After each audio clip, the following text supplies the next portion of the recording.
The lawyer of the leader of the proscribed indigenous people of Biafra, IPOB, Nnamdi KANU, who is in the Department of State Services DSS custody, has said that KANU requires urgent ear surgery amidst his reported failing health. Michael OZEKHOME made this known at the Abuja Federal High Court during the hearing of the case where KANU is seeking an order granting him unhindered access to his personal doctor. The senior lawyer also stated that the DSS has repeatedly refused to grant Nnamdi KANU access to his doctor and has also refused to release medical records of the pro-Biafra agitator, even after medical team confirmed the need for his medical attention. OZEKHOME stressed that the action of the DSS indicates that it is unwilling to allow his client access to proper medical attention, which is in breach of Section 7 of the Anti-Torture Act. In his reply, the DSS lawyer informed the court that KANU is being given proper feeding and medical attention while in DSS custody and therefore urged the court to dismiss KANU's case. After listening to the submission, the trial judge, Justice Binta Nyako, adjourned the suit to July 20 for judgment. Nnamdi KANU had in a suit said he would need his doctors to conduct an independent examination to ascertain his actual state of health. KANU is praying the court for an order granting him leave to apply for judicial review in the form of an order of mandamus compelling the respondents to allow him unhindered access to his medical doctors to enable them conduct an independent examination of his present deteriorating health condition, as earlier ordered by the Federal High Court, Abuja, on October 21, 2021, as required by the express provisions of Section 7 of the Anti-Torture Act 2017, as well as an order of this Honorable Court granting leave to the applicant to apply for judicial review in the form of an order of mandamus, compelling the respondent to avail the applicant with all his medical records from the 29th day of June 2021 till date.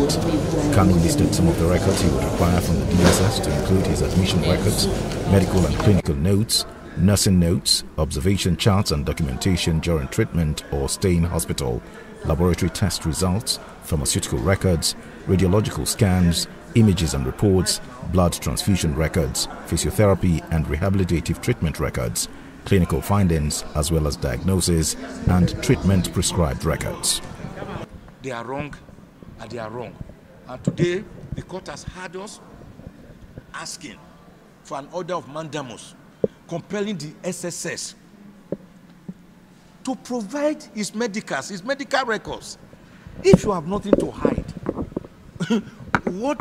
what harm does it bring to you to provide Nnamdi KANU's medical records for us, his lawyers, to see? We are also asking for an order of mandamus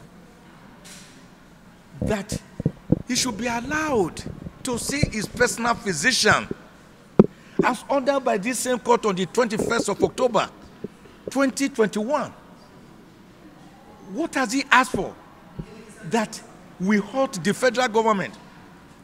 How can you be the person, the agency that arrested, forcibly renditioned him back from Kenya to Nigeria? You are the same agency detaining him. You are the same agency that investigated him. You are the same agency prosecuting him. You are the same agency again detaining him. You are the same agency opposing his bail for application. You are the same agency opposing his application to be transferred, at least from your gulag to the Kuje Correctional Center, which is a place meant for people who have been granted bail, as was his case. So they have become not just the judge and the prosecutor. They are also the arrestor, the detainer, the prosecutor, the investigator, the judge. And you cannot run a country like that. SSS, listen, and listen good. Abide by the order of the Court of Appeal made on the 13th of October 2021. Let Nnamdi KANU go. Release him. Let my people go. Moses told the Egyptians, let my people go. They will not hear. He was with his brother Aaron. Am I right? They will not hear. And Pharaoh, the Egyptian emperor, brought magicians. Anything that Moses conjured, they will conjure to show their power, the power of man. But it was God in action. Go and read Exodus 8, 19, the finger of God. When the camp of Moses conjured gnat, little lice in the head, those small insects in the head. When they conjured them, the Pharaoh Egyptian magicians tried to also conjure the same gnat, the same lice. They could not. And that was the smallest of all the feats. They went back to Pharaoh and said, this is the finger of God. Let these people go. But Pharaoh was already deafened. He will not hear of it. When the Israelites were going, God parted the Red Sea for them to go through.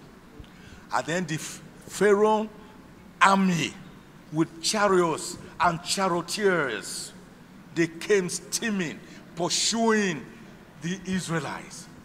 And God closed the Red Sea for them, and they drowned. This is a caveat to the federal government. Don't let this Nnamdi KANU drown us.